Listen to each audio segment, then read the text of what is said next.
বাঘাযতীনে তার বানানো একটি বহুতল হেলে পড়েছে। প্রমোটার সুভাষ রায়ের তৈরি আরেকটি বহুতলের একই পরিণতি হবে না তো? দুশ্চিন্তায় ঘুম উড়েছে বাসিন্দাদের। অন্যদিকে হেলে পড়া বহুতলটি পুরো দমে ভাঙা শুরু করেছে পুরসভা।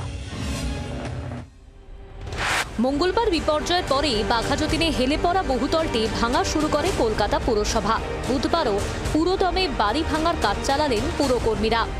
সকাল 10:30টার পর থেকে কিন্তু নতুন করে পুরসভার তরফ থেকে এই সম্পূর্ণ বিল্ডিংটি ডিমলিশ করে দেওয়ার কাজ শুরু করে দেওয়া হয়েছে। বাড়িটি এমনভাবেই হেলে রয়েছে যে আশপাশের বাড়িতে কিন্তু ইতিমধ্যেই ক্ষতিগ্রস্ত হতে শুরু করে দিয়েছে এবং আরও যাতে ক্ষয়ক্ষতি না হয়, ক্ষয়ক্ষতির পরিমাণ যাতে কমানো যায় সেই অনুযায়ী সেই প্ল্যানিং নিয়ে কিন্তু বা সেই স্ট্র্যাটেজি নিয়ে এই মুহূর্তে এই বাড়িটি ডিমলিশ করার কাজ করা হচ্ছে, এমনটা আমরা দেখতে পাচ্ছি। এখানে যেভাবে বিল্ডিংটা হেলে পড়েছে একদিকে, তাতে বিল্ডিংয়ের ভেতরে ঢুকে বিল্ডিংয়ের ভাঙাটা অসম্ভব। ওপর থেকে এটা ভাঙতে হবে একদম টপ ফ্লোর থেকে, মানে একদম রুফ থেকে পার্ট বাই পার্ট এটা ভেঙে নিচের দিকে আসতে হবে, যেটা ওনারাও বুঝিয়ে দিলেন যে এটা নিচ থেকে উপরে ভাঙাটা সম্ভব না। উপর থেকে আস্তে আস্তে ভাঙতে ভাঙতে নিচে নামতে হবে এবং একটু সময় সাপেক্ষ ব্যাপার, যেহেতু পাশে বাড়ি রয়েছে সেখানে যাতে আশেপাশে বাড়িগুলো যাতে স্ট্রাকচারাল ক্ষতি না হয় সেটাও দেখতে হবে।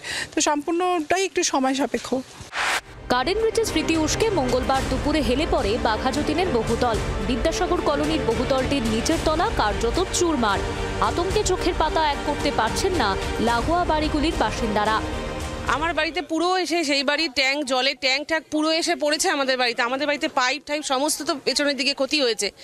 আর যে কোনো সময় ওই আমাদের পুরো এই পোর্শন পুরো আমাদের পুরো ভেঙে পড়ে যেতে পারে। এখনও আমাদের বাড়ি পুরো রিস্কি জোনে রয়েছে, যে কোনো সময় পড়ে যেতে পারে। এই মাঝখানে যে বাড়িটা সাপোর্টে রয়েছে সেটা পড়ে গেলেও তো সেটা আমরা পুরোভাবে এফেক্টিভ হবো। কালকে এই বাড়িটা না থাকতো আমরা দেন অ্যান্ড দেন স্পট ডেড হতাম।